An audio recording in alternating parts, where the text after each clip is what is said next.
Good morning. So many people want to hear the whole story. I woke up early this morning, so I'm gonna try to get it in there. Okay. So, needless to say, I'm exhausted. I'm fucking exhausted. Yes, the transfer was successful. It happened last night. It was supposed to happen Halloween night, remember? Well, it failed. I stayed up for about an hour and a half to make sure everything was fine. And then I went into my trance. It's the same kind of trance that I do when I do the mirror lives. I wake up and things are wrong. This is the main spell candle right here. I woke up and I got 4 whole fucking candles missing. The main spell candle was on top of the skull right here. Out. There's a candle here, here, here, and there. Gone. These are melters, not evaporators. Excuse me, that goes against the laws of physics. Wait, there's more. Part 2. So I'm just standing there staring at my altar, completely baffled, because none of this was from the signs. It was nothing associated with somebody trying to block my spell, like maliciously, because they don't agree with me, like that. Plus I had protections for that. And I mean, I sat here, I racked my brain.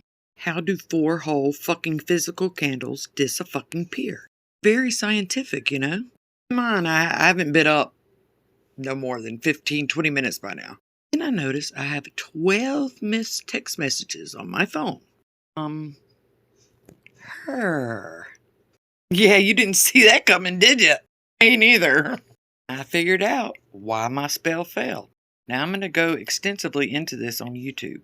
My mistake is going to help y'all not make that mistake.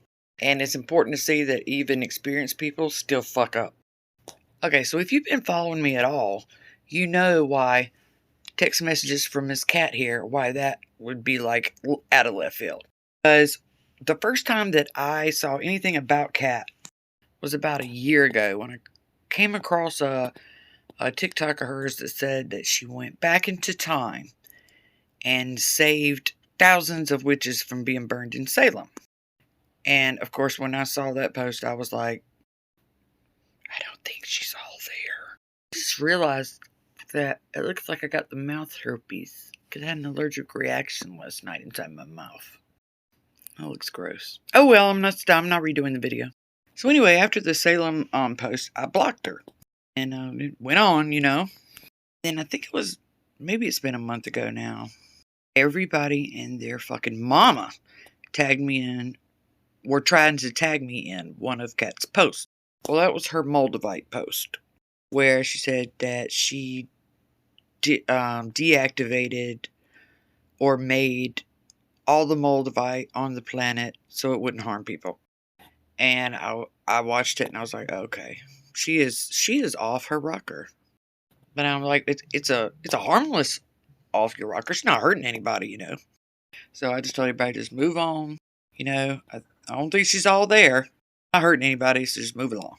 And then no shit, like maybe a week after I had told my followers that, Kat makes a post for me that her friend was in one of the hurricanes and had one of my travel protection jars in her rearview mirror.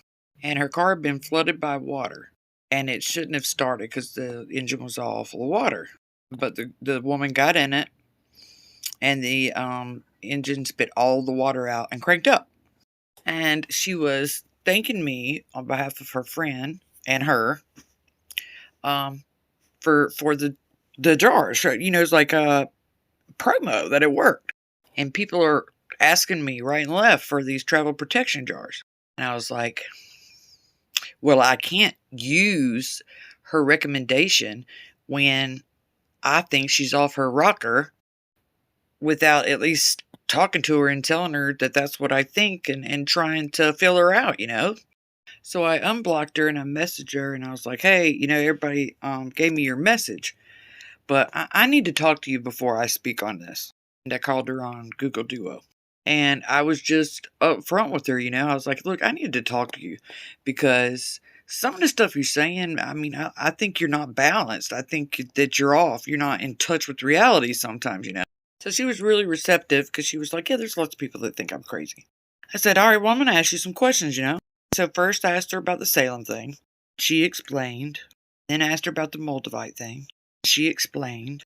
The whole time she's explaining, I'm watching not only her, but the interaction with her children in the background, her micro expressions, action in her voice and stuff. And what I realized is that she's not crazy. She's not off her rocker. Whatever it is that she's saying, she experienced what she's saying. Now, I don't know if I believe the Salem and Moldavite stuff, but whatever it was that happened to her. She's not lying about it. She's not making it up. She's not in an alternate reality. And as I've always told y'all, at the end of the day, you have to be willing to understand and accept that what you believe to be true,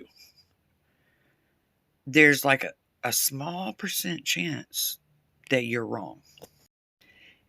And the other thing that I did notice is she is legitimately able to connect emotionally. And I did get healing vibes from her. And so basically I ended the conversation. I was like, I'm going to leave you unblocked and I'm just going to sit back and observe. And I told her what I just told y'all, I can tell you're not lying. I can tell you're not in an alternate universe, and that I needed to get it out in the open between us before I used her testimonial for any of my products. She was not convinced. She thought I still thought she was crazy by the time we got off the phone. So anyway, after that, I go on about my business, and I start receiving sporadic texts from her because she feels we're connected. And that's not uncommon for me. I don't understand it. My ability to communicate with human spirits, other people on that level, lost that when I had to start my brain medication, which I've been on since I was 21. I'm one of those people where I don't need medicine because I'm a little depressed or whatever. I tell you, I need to be on my brain medication. It's not a joke. It's like a Eileen Warnos situation. So that was the exchange that I had to give for it. But it's not uncommon for people, especially once I've contacted them via, text or whatever, to send me text because they feel connected to me. So I would just look at the text and be like, all right, go on, If she felt anything amiss, in the ether, she'd shoot me a text, forewarn me, And I'd be like, oh, all right, no biggie. So now we're going to skip forward to Halloween night. So that night, before I had started or whatever, I was perusing through the TikTok, and I got one of my spies. Love my spies. One of my little witch feet spies told me there was a text, and there was a post, and they think it was about me. Her page, and I found this.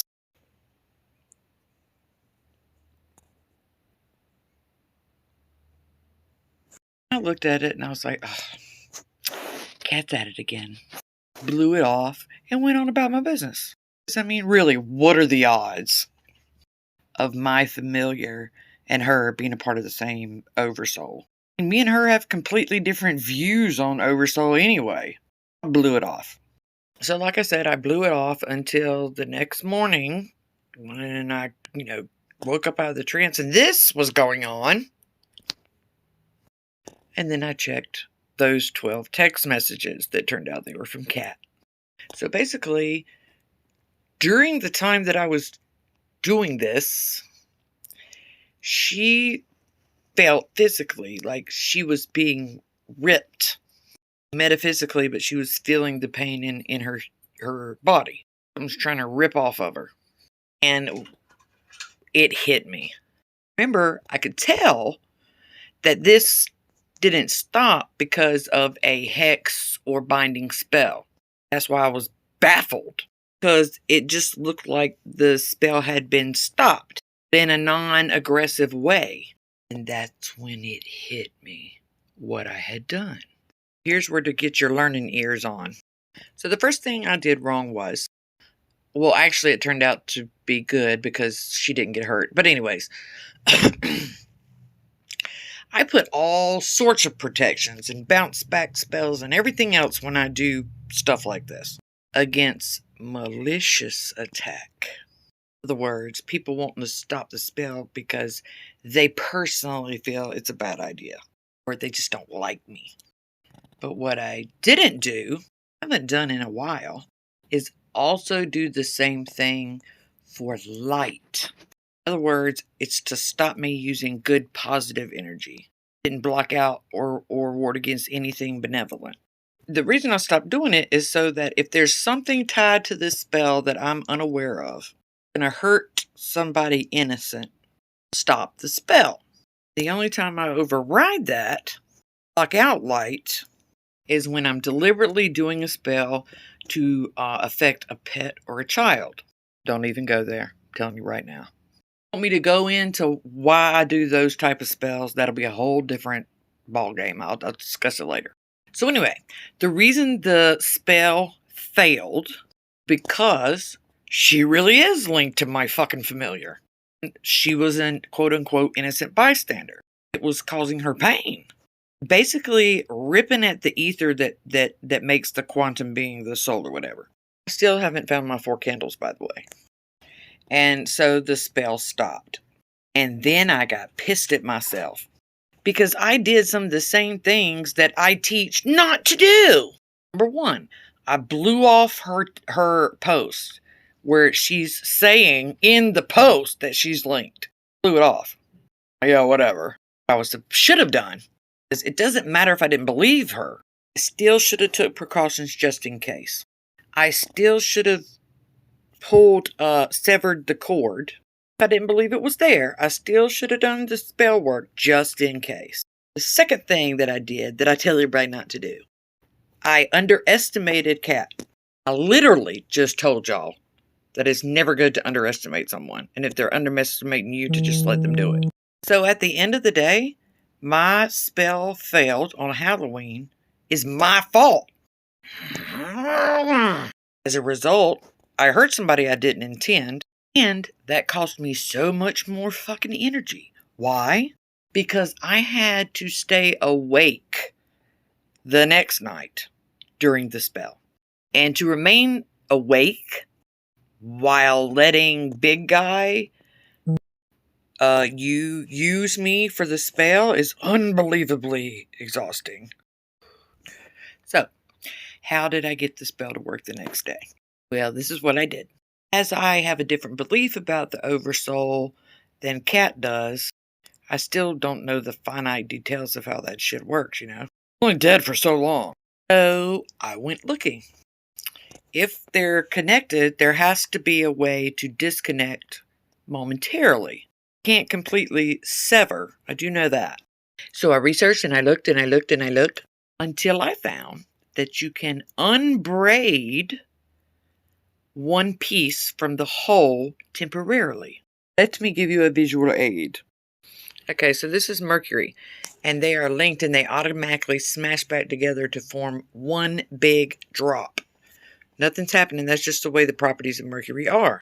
Unbraiding separates one of these drops and pulls it away temporarily. You can do what you want to that piece. So then what I did was, I still have my hair, you know, from where I shaved it off. So I took one section and I put a spell on that to represent Kat. Took another section, put a spell on that to represent the familiar. I took a third section and spelled on that, so that was anybody else that was connected that I don't know about. And I made a braid with them. And then I did a spell, and I unbraided the braid. And then when I got to the top, where I had it together with the rubber band, I only pulled out the section that was the familiar. And I took the familiar strands, or bundle, and wrapped that around Tux's skull. And then I started the spell again. For some reason, the main spell candle kept going out. So I did divination, and every time I casted lots like 3 times, and every time it was like, yes, you're still supposed to use that candle. And I'm like, what the fuck? This is Thug Brujo candle. They fucking work, period, end of story. And so I'm like, so then I went back to my altar. I said, all right, I'm going to clear my brain completely so that I can get a message from the big guy. Because my brain be crowded and I have to clear it out. That's what I did. Cleared my mind and I'm like, all right, I'm going to look at this altar. I'm going to look down at it and you're going to tell me what the fuck is going on, what I need to do, please. And then I looked down and I don't talk to him. I rarely communicate with him, but he'll put like pictures in my head. Like I don't hear a voice. You just see the action you need to do. I had to turn the candle upside down. Do I know why? Not really. But I'm figuring it's because I was bringing something from the non-physical world into the physical world. So I was doing the reverse, I guess. So I flipped the candle over and dug out the wick and lit it. And then the spell took off and did beautifully. I had my camera set up on a stand to watch the altar so that I could directly film wick. Even though I've been doing this for umpteen years, to watch wick go into a trance and to watch the candle turn, the flames suddenly be red on his forehead when big guy is doing what big guy does, I was just speechless. It was amazing to see that. That's like shit you see in a movie. So I hope you guys take something from this. You know, like, I mean, even as long as I've been at this, I still fucked up. And also, I want you to take, if you need a spell candle for something big like that, go straight to Thug Brujo. And finally, if you were like me and were like, Cat's crazy, man. I'm still undecided on the Moldavite and Salem witch thing. But when it comes to her ability to connect with people and the spiritual healing, I'm still undecided on the physical healing. But I do know that on those two aspects, she's good. So I think that's it. Yeah. Anyway, love you guys. Bye.